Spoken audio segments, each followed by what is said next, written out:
Hello everyone, welcome to Wisdom 360's live classes for accountancy class 12.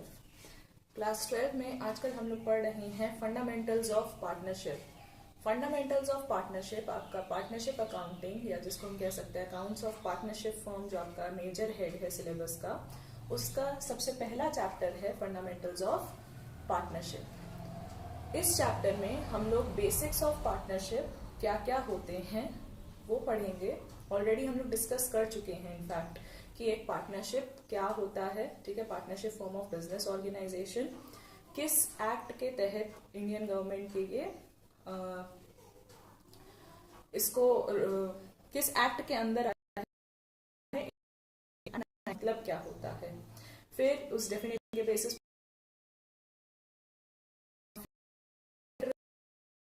Partnership deed क्या होती है, partnership deed के में क्या क्या चीजें इंक्लूडेड होती हैं, पार्टनरशिप डीड की इंपॉर्टेंस क्या है, what are the various rules that are applicable in case of absence of partnership. किया था about profit and loss account. जब हमने बात करी थी कि हम पार्टनरशिप अकाउंट्स में रिकॉर्डिंग कैसे करते हैं, तो हमने पढ़ा कि अपार्ट फ्रॉम आपका trading account, profit and loss account and balance sheet, यहाँ पे दो एक्स्ट्रा अकाउंट्स बनते हैं जिसमें कि पहला हो जाता है आपका profit and loss appropriation account और दूसरा हो जाता है आपका capital accounts of every partner. कल हम डिस्कस कर रहे थे प्रॉफिट एंड लॉस और प्रॉफिट एंड लॉस अकाउंट के बीच में डिफरेंसेस क्या होते हैं, but due to some technical issues class was resume the class. So आज उसी टॉपिक को हम कंटिन्यू करते हैं. ठीक है, और जानते हैं कि profit and profit loss appropriation में क्या डिफरेंसेस होते हैं. Right, so we have two accounts, profit and loss account and profit and loss appropriation account.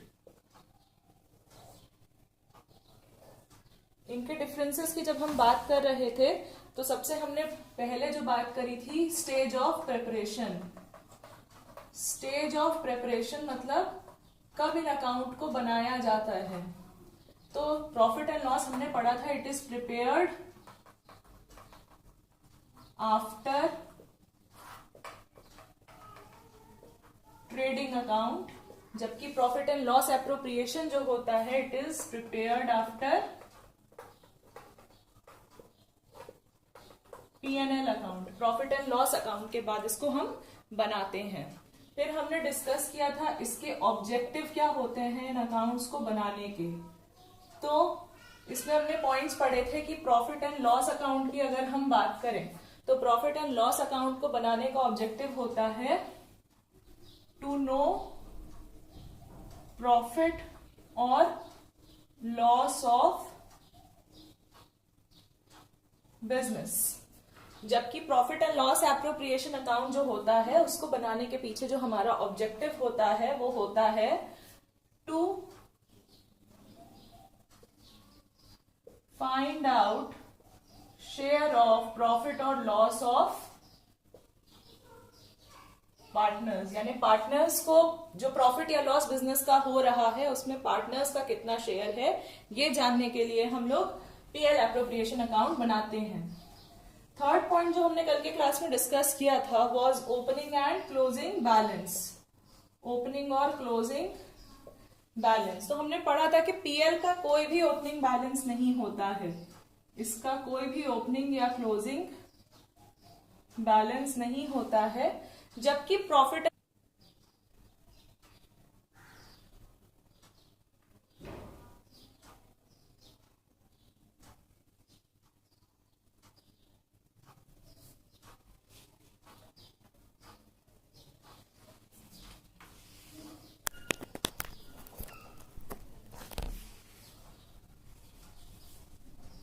Yes, am I audible?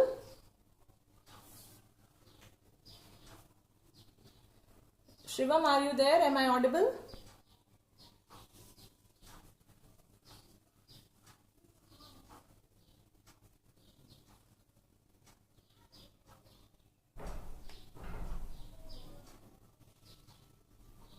Okay.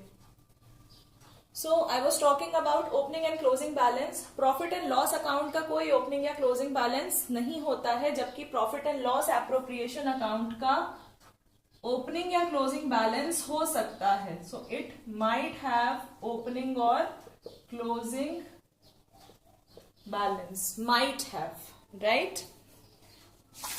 Might का मतलब हो भी सकता है और नहीं भी हो सकता है. फिर जो फोर्थ पॉइंट हमने डिस्कस किया था वो था चार्ज या फिर एप्रोप्रिएशन. तो हमने बताया था कि प्रॉफिट एंड लॉस के डेबिट साइड जाने वाले जो आइटम्स होते हैं उन्हें हम कहते हैं charge. Items on debit side are known as charge. जो भी आइटम्स आप प्रॉफिट एंड लॉस अकाउंट के डेबिट साइड रिकॉर्ड करते हैं उन्हें आप चार्ज कहते हैं. और चार्ज इसलिए कहते हैं क्योंकि भले ही बिजनेस में लॉस ही क्यों ना हो रहा हो, इन आइटम्स को आपको रिकॉर्ड करना ही करना है. फॉर एग्जाम्पल, आप अपने बिजनेस में जो आप अपने एम्प्लॉयज को सैलरी दे रहे हैं, इलेक्ट्रिसिटी पे खर्चा कर रहे हैं, रेंट पे कर रहे हैं, so these all expenses you record on the debit side of a profit and loss account, right. तो ये चीजें आपको बेयर करनी ही करनी है. अगर आपको लॉस हो रहा है तब भी, आप ऐसा नहीं है कि अगर आपके बिजनेस को लॉस हो रहा है तो आपने अपने एम्प्लॉयज को बोल दिया कि हम तुम्हें सैलरी नहीं देंगे, या आपने प्रोडक्ट बनाना बंद कर दिया और बिजली खर्चा नहीं करी, या फिर आपने जो जिस जगह को आपने रेंट पर लेकर के जहां पे अपना बिजनेस कर रहे थे उस जगह की रेंट नहीं पे करी. आप ये सब काम नहीं छोड़ेंगे. That means these are the expenses that you have to pay, so they are known as charge. The expenses that you have to pay whether the firm earns profit और loss are known as charge. जबकि profit and loss के जो debit side items जाते हैं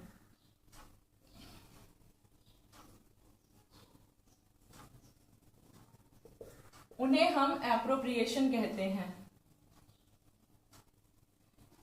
Now, why do we call them as appropriation? It is so because ये items, अगर आप profit and loss appropriation का आपको फॉर्मेट याद है, तो जो प्रॉफिट एंड लॉस एप्रोप्रिएशन के डेबिट साइड में आप आइटम्स रिकॉर्ड कर रहे हैं, कैपिटल, रिजर्व्स, ये सब चीजें हैं. ये सब चीजें आप तभी करेंगे जब आपके पास प्रॉफिट होंगे, यानी डिस्ट्रीब्यूशन ऑफ प्रॉफिट तभी होगा जब प्रॉफिट एक्चुअली में आपको होगा. इन case of loss these items will not be given. Okay, understood the difference between charge and appropriation, Shiva?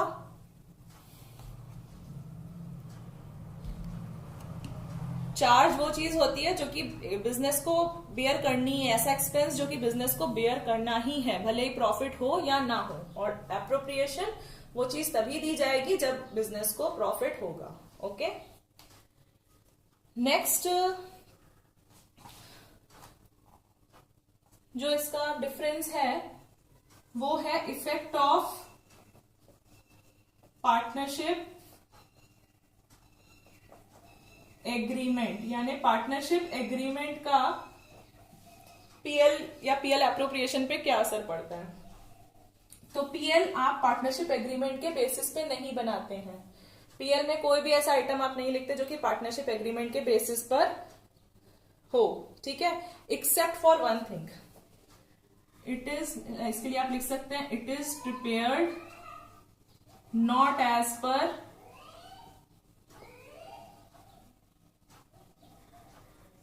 partnership agreement except for interest on loan given by partner. कहने का मतलब ये है कि जो लोन पार्टनर ने दिया है उस पर जो इंटरेस्ट पे करोगे वो पीएल का पार्ट होता है, और वो सिर्फ as per the terms of partnership agreement दिया जाता है पीएल अकाउंट में. ठीक है, पीएल अकाउंट में आने वाला सिर्फ एक चीज ही है, इंटरेस्ट ऑन पार्टनर्स लोन, जो कि एज पर पार्टनरशिप एग्रीमेंट दी जाती है. अदरवाइज बाकी सारी चीजें जो हैं they are as per the situation.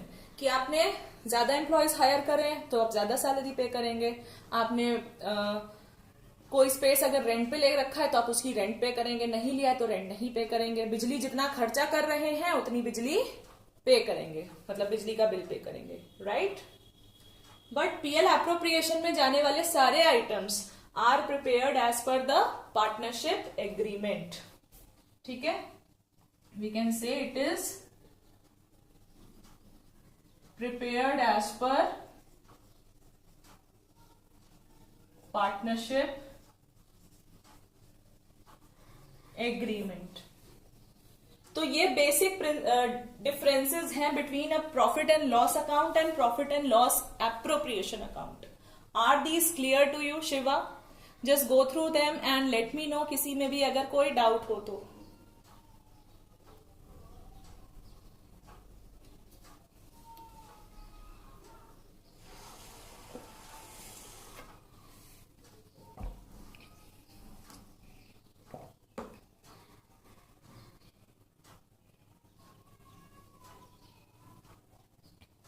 Okay.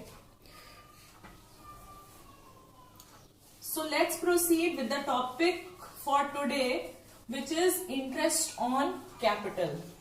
आपने profit and loss appropriation account पढ़ा है, उसके डेबिट में जाने वाला जो सबसे पहला आइटम है वो है हमारा इंटरेस्ट ऑन कैपिटल। तो पार्टनरशिप फर्म में इंटरेस्ट ऑन कैपिटल से रिलेटेड क्या क्या अकाउंटिंग ट्रीटमेंट हमें करना होता है, किन किन बातों का ध्यान रखना होता है, let us begin with that.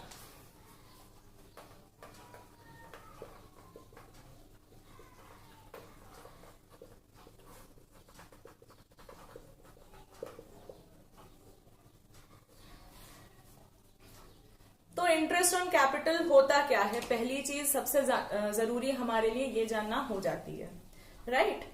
तो देखिए, कोई भी पार्टनर अगर पार्टनरशिप फर्म में है, ठीक है, या फर्म का पार्टनर है कोई भी इंसान, तो जाहिर सी बात है उसने कुछ कैपिटल कंट्रीब्यूट किया होगा बिजनेस के लिए, है ना। कुछ amount of money he has invested in the business, he और शी।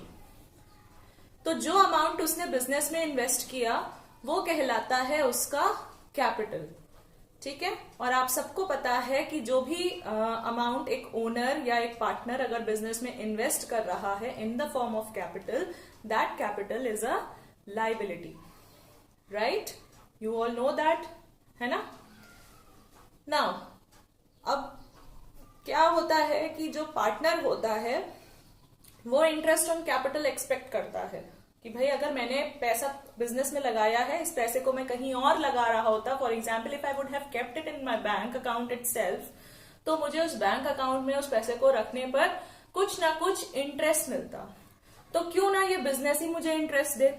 और क्या फिर होता है कि बिजनेस भी ये चीज को समझता है एंड म्यूचुअली वहां पे ये डिसाइड होता है कि okay, a partner will be allowed certain interest on the money that he has invested, ठीक है। This interest on capital is an expense of the business. ये बिजनेस के एंड पर खर्चा है, यस और नो। और you can say it is a kind of loss, yes और नो शिवम? ओके। तो इंटरेस्ट ऑन कैपिटल से अगर जो जुड़ी बातें अगर हम ध्यान में रखें तो क्या क्या पॉइंट्स निकल के आते हैं, आप देखिए। सबसे पहले इट इज एन एक्सपेंस और लॉस ऑफ फर्म, ठीक है। दूसरी चीज आप ऑलरेडी पढ़ चुके हैं कि it is recorded on which side, कौन से साइड में रिकॉर्ड करते हैं इसको, इंटरेस्ट ऑन कैपिटल को?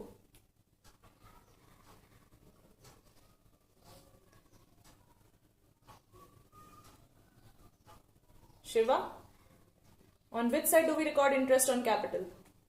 Very good. Of which account? किस अकाउंट के डेबिट साइड में रिकॉर्ड करते हैं?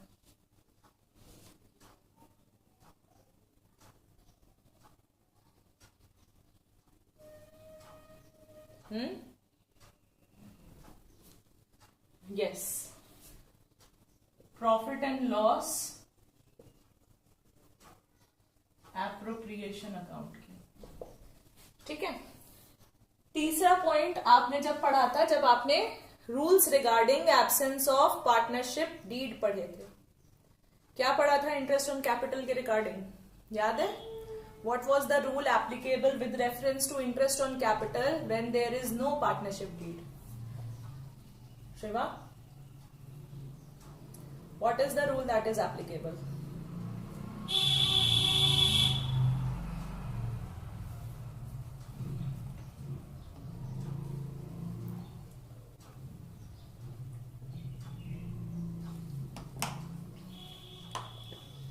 Very good.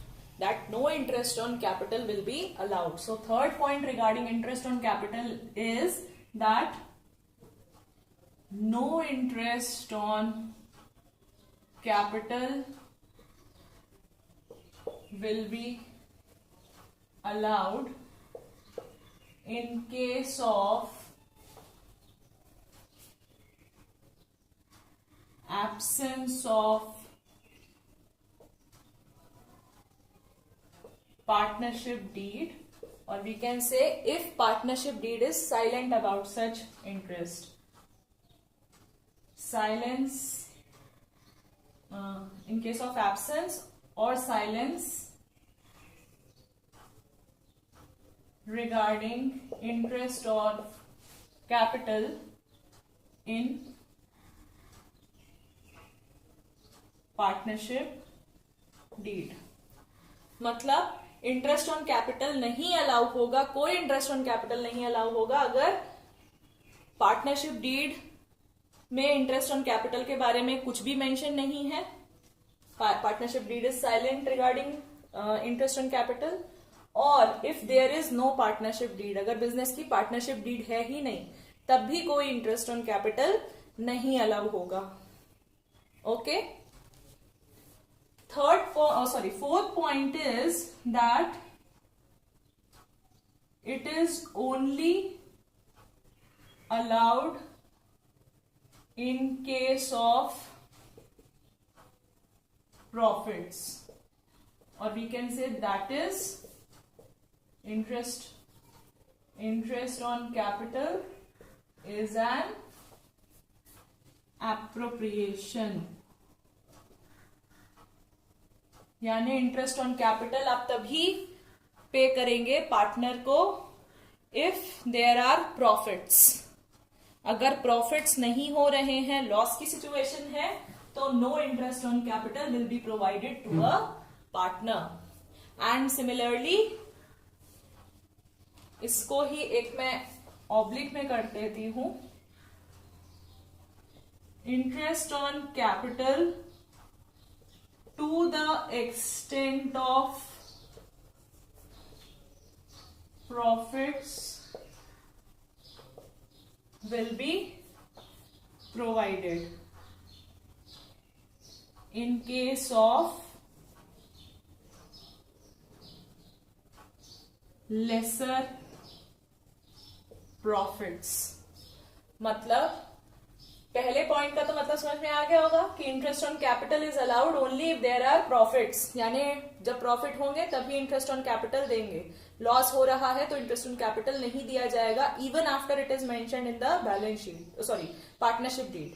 पार्टनरशिप डीड में मेंशन होने के बावजूद आप उसको नहीं देंगे अगर लॉस हो रहा है तो। दूसरी चीज जो मैंने यहाँ पे ऑब्लिक लगा करके लिखा है कि अगर प्रॉफिट्स जो हैं वो कम हो रहे हैं, ठीक है, लेसर नहीं लोअर प्रॉफिट्स कह सकते हैं इसको, ठीक है। मान लीजिए इंटरेस्ट ऑन कैपिटल आपका जो बन रहा है वो है 20,000 और आपको प्रॉफिट सिर्फ 10,000 के ही हो रहे हैं, so you will pay interest on capital to the partners to the extent of 10,000 only. Okay, आप 20,000 का इंटरेस्ट नहीं देंगे, भले ही 20,000 बन रहा है, लेकिन प्रॉफिट्स हमें क्योंकि 10,000 के हो रहे हैं तो इंटरेस्ट ऑन कैपिटल भी 10,000 रुपए तक का ही दिया जाएगा। Understood Shiva?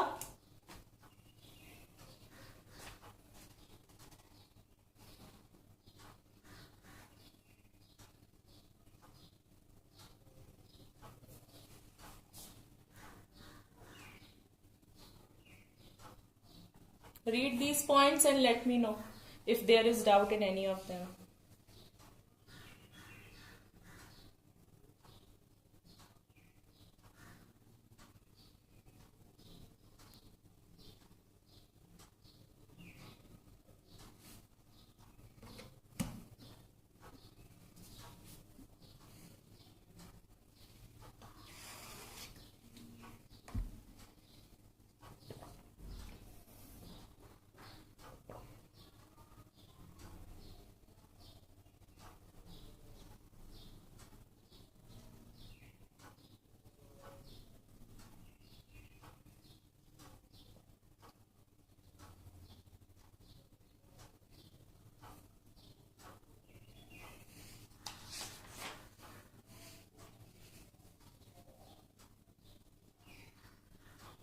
Understood?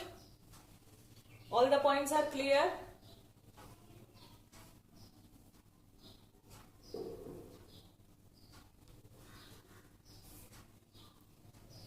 Shall we understand it with a question? Calculation of interest on capital.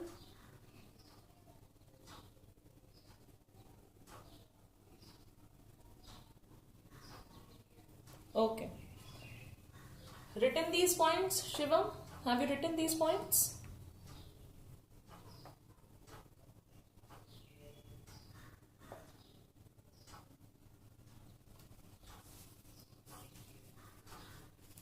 ये पॉइंट्स लिख लिए बेटा? ओके. स्क्रीनशॉट तो नहीं लिया ना? लिखे है ना कॉपी में अच्छे से? स्क्रीनशॉट फिर स्क्रीन में ही रह जाता है, इसलिए साथ साथ अगर मैं बोर्ड पे कुछ लिखा करूं तो कोशिश होनी चाहिए कि आप साथ साथ उसको लिख भी लें. ठीक है? Okay, good. So now what are we going to do? We are going to understand the concept of interest on capital with a question. हाँ, भेज देना बाद में. ठीक है?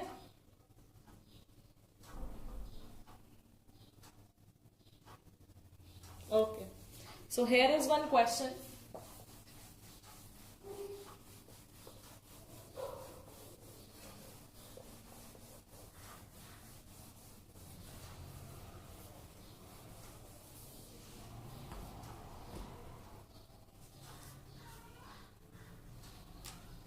The question says that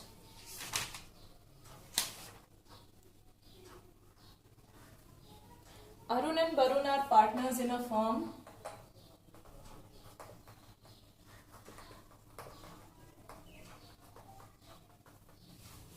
And what I am going to do is write here. एक side में लिख देती हूँ. ठीक है?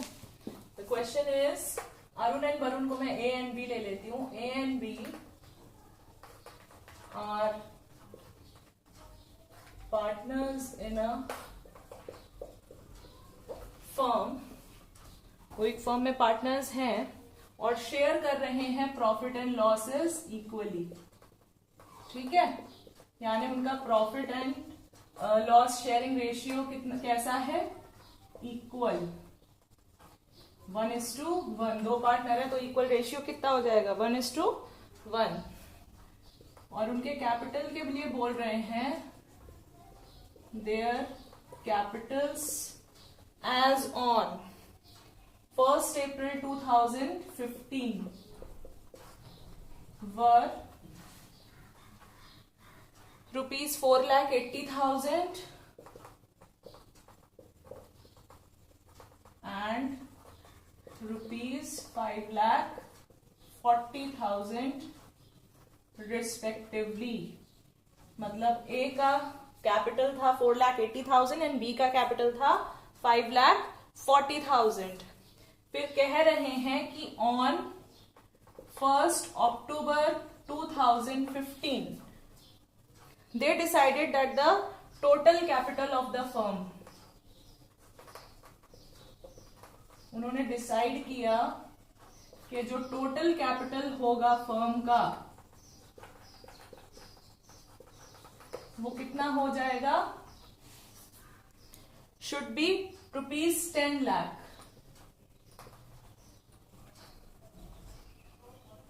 should be rupees 10 lakh. Okay, to be contributed equally by both of them. मतलब ये 10 लाख जो है इन बराबर बराबर इनका होना चाहिए, 5 लाख इनके कैपिटल्स हो जाने चाहिए. ठीक है,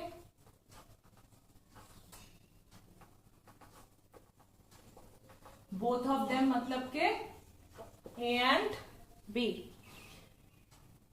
Now they are saying that according to the partnership deed, interest on capital is to be allowed to the partners. According to partnership deed, interest on capital is to be allowed to partners at the rate of 6% per annum. 6% per annum के rate से उसको interest on capital partners को देना है. Okay, you are required to compute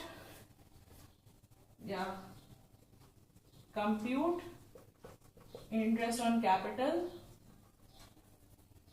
for year ending 31st March 2016. Question देखिए, clear है. Question में वो बोल रहे हैं कि ए और बी दो पार्टनर्स हैं. ठीक है, जो कि अपना प्रॉफिट लॉस इक्वली शेयर कर रहे हैं. उनके जो स्टार्टिंग में कैपिटल है, यानी first day of the year, at the beginning of the year जो उनके कैपिटल हैं वो है 4,80,000 एंड 5,40,000. फिर 1 अक्टूबर को वो डिसाइड करते हैं कि उनका जो टोटल कैपिटल है फर्म का, ठीक है, उनका क्या मतलब फर्म का जो टोटल कैपिटल है वो 10 लाख हो जाना चाहिए. और ये 10 लाख उनको इक्वली कंट्रीब्यूट करना है. मतलब 5 लाख ए का कैपिटल होना चाहिए, 5 लाख बी का कैपिटल होना चाहिए. ए का कैपिटल ऑलरेडी 4,80,000 है. उसको 5 लाख करने के लिए ए को क्या करना पड़ेगा? If A already has 4,80,000 as his capital, then to make it 5 lakh, what does A needs to do? Shiva?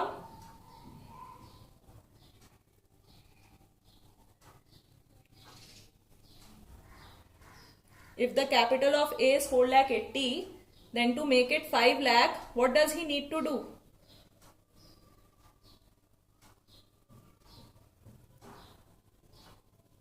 Yes, 20,000 उसको और लाना पड़ेगा. ठीक है, और अगर बी का कैपिटल 5,40,000 है तो उसको 5 लाख करने के लिए बी क्या करेगा?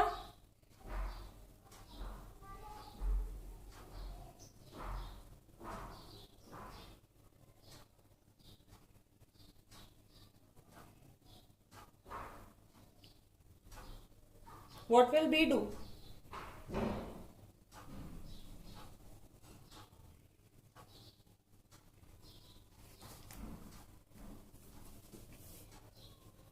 यस, 40,000 माइनस करेगा. ठीक है, तो हमें और वो बोल रहे हैं कि पार्टनरशिप डीड के अकॉर्डिंग जो इंटरेस्ट ऑन कैपिटल हमें देना है वो 6% पर एनम के रेट से देना है. हमें पर एनम का रेट दिया हुआ है. ठीक है, तो अभी देखिए इंटरेस्ट ऑन दिस कैपिटल की किस तरह से हमें कैलकुलेशन करनी है. ठीक है, तो from here let's do the solution.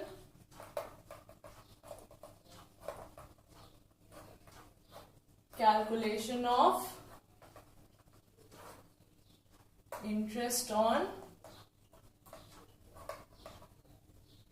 capital. सबसे पहले हम करते हैं ए के कैपिटल की बात. ठीक है, ए का इंटरेस्ट ऑन कैपिटल निकालते हैं. तो सबसे पहले अगर आप देखें बिगिनिंग ऑफ द ईयर से इस डेट तक, और यू कैन से 30th सितंबर 2015 तक, उसका जो कैपिटल था वो 4,80,000 था. यस और no?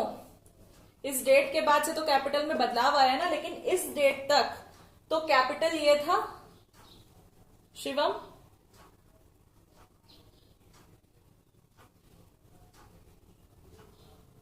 Yes or no?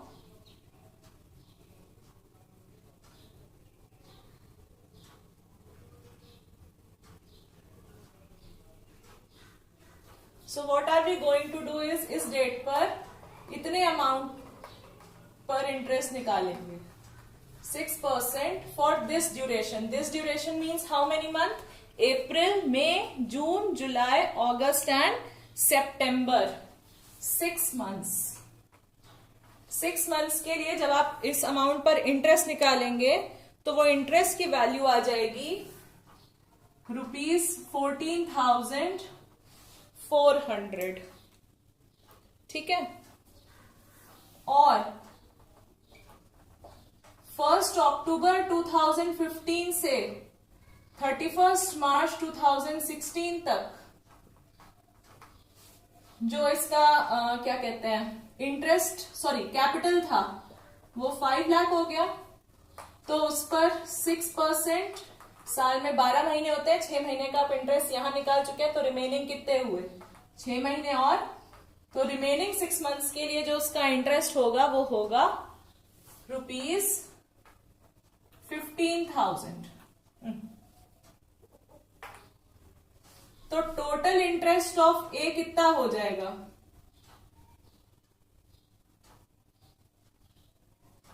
14,400 plus 15,000 यानी कि ₹29,400. Understood Shivam?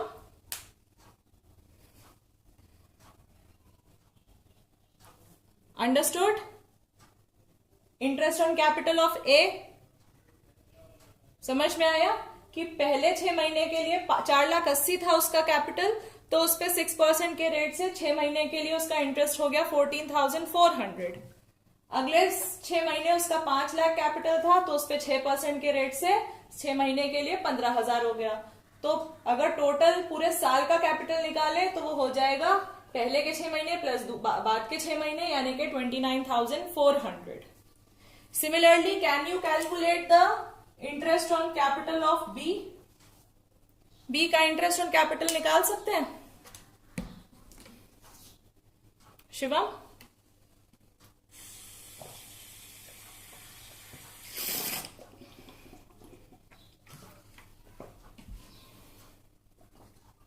Can you calculate interest on capital of B? Yes or no?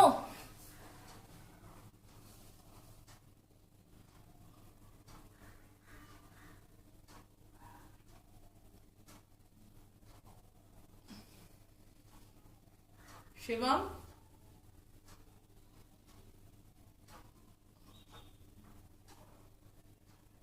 इसी तरह से जैसे ए का निकाला है ऐसे बी का निकाल सकते हैं इंटरेस्ट ऑन कैपिटल.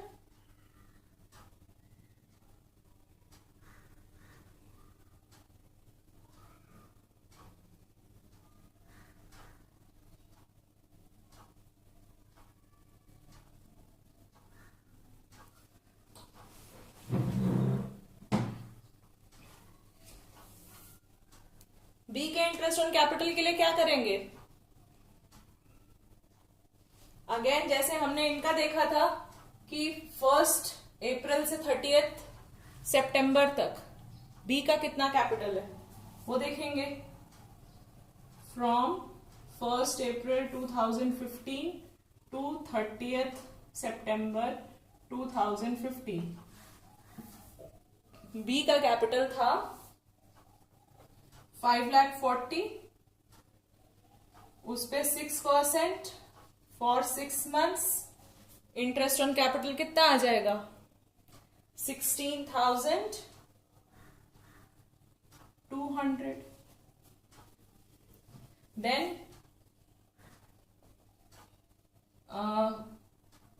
1 अक्टूबर से 31 मार्च तक इंटरेस्ट ऑन कैपिटल कैपिटल कितना हो गया? 5 लाख. तो 5 लाख पे 6% for remaining 6 months interest will be 15,000. तो total interest on capital of B will B,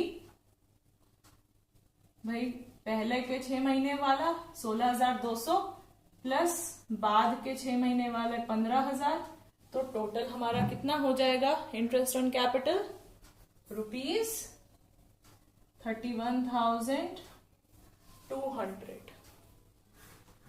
Is this thing clear?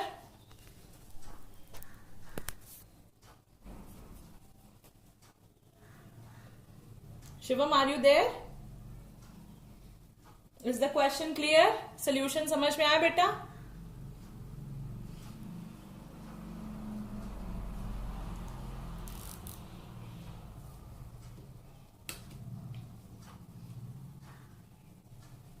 Okay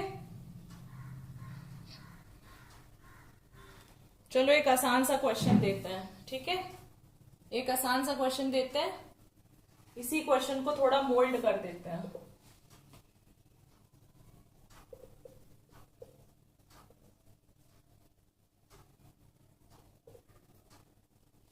अब इस केस में मुझे ए और बी का इंटरेस्ट ऑन कैपिटल निकालो. चलो ए का ही निकाल दो. ये सोल्यूशन हम रफ कर देते हैं.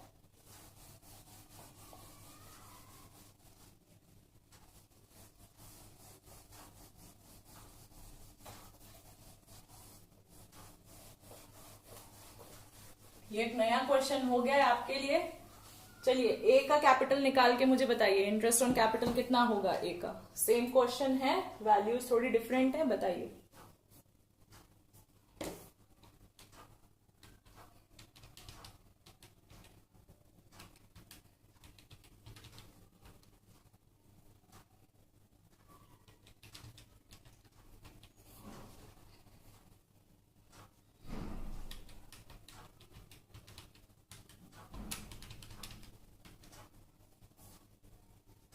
Are you calculating, Shivam?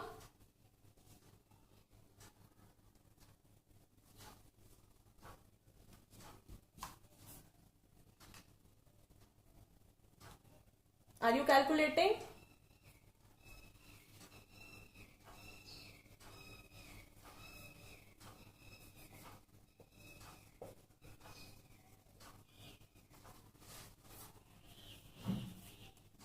Okay निकालो, बताओ कितना आया.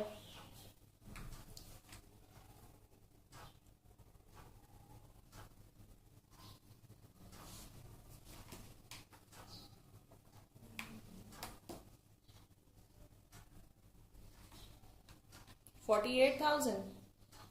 ओके लेट्स चेक कि भाई हमें जब कैलकुलेशन करना है of interest on capital of A, ठीक है, तो सबसे पहले हम 1 अप्रैल 2015 से 30 सितंबर 2015 तक के कैपिटल की वैल्यू लेंगे, जो कि है 4 लाख. 4 लाख पे 6% कैलकुलेट करेंगे फॉर 6 मंथ्स, ठीक है. 4 लाख पर 6% for 6 month, answer will be 12,000. फिर क्या करेंगे, नेक्स्ट ड्यूरेशन जब से उनका कैपिटल चेंज हुआ फ्रॉम 1 अक्टूबर 2015 टू 31 मार्च 2016, उसका जो नया कैपिटल हो गया, नया कैपिटल कितना हो जाएगा, 12,000 दोनों को इक्वली कंट्रीब्यूट करना है. तो एक इंसान कितना कैपिटल कंट्रीब्यूट करेगा, एक इंसान का कैपिटल कितना होना चाहिए, 12,000 अगर इक्वली होना चाहिए तो एक इंसान का कितना होना चाहिए शिवम, एक पार्टनर का कितना कैपिटल होगा,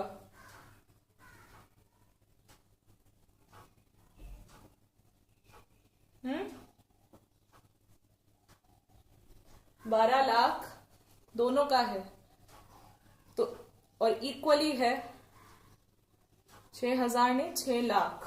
ओके 6 लाख उसका नया कैपिटल हो जाएगा. जो कि उसको 6% के रेट पे, जिसपे उसको 6 महीने के लिए इंटरेस्ट मिलेगा। तो इसकी वैल्यू आ जाएगी आपके 18,000। और टोटल इंटरेस्ट ऑन कैपिटल जो जाएगा वो होगा 12,000 प्लस 18,000 यानी के 30,000 रुपीज। 48 कहां से आ रहा था?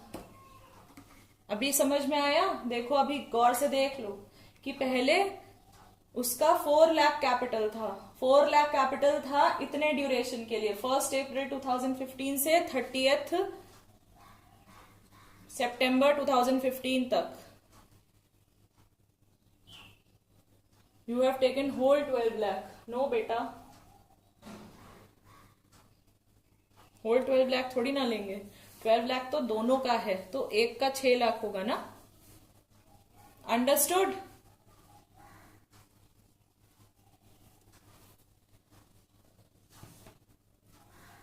Is this thing clear? Now can you calculate the capital, interest on capital of B? Interest on capital of B निकालो। चलो अब ध्यान से क्वेश्चन को समझ करके, हड़बड़ी नहीं। बी का कैपिटल निकालो, इंटरेस्ट ऑन कैपिटल।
अच्छे से क्वेश्चन को रीड करो और फिर निकालना interest on capital of B.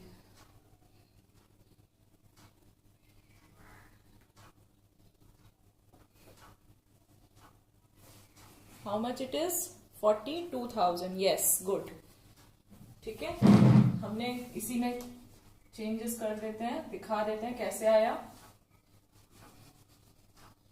ये तो इनफैक्ट वही रहेगा, this value will change. B का capital from 1 April to 30 September was 8 lakh. ठीक है, 8 लाख पर आप 6% के रेट से इंटरेस्ट निकालोगे फॉर 6 मंथ्स, जो कि आएगा आपका 24,000। Then from 1 October to 31 December his capital was also 6 lakh। 6 lakh पे 6% फॉर 6/12 आपका 18,000 का इंटरेस्ट आ गया। Total interest will be 24,000 plus 18,000 यानी के 42,000। Is this thing clear to you? Good Shivam. So I hope the concept of interest on capital was clear to you. Yes? Shivam, any doubts relating to the concept of interest on capital that we have studied today? आज के इससे related कोई भी problem बेटा?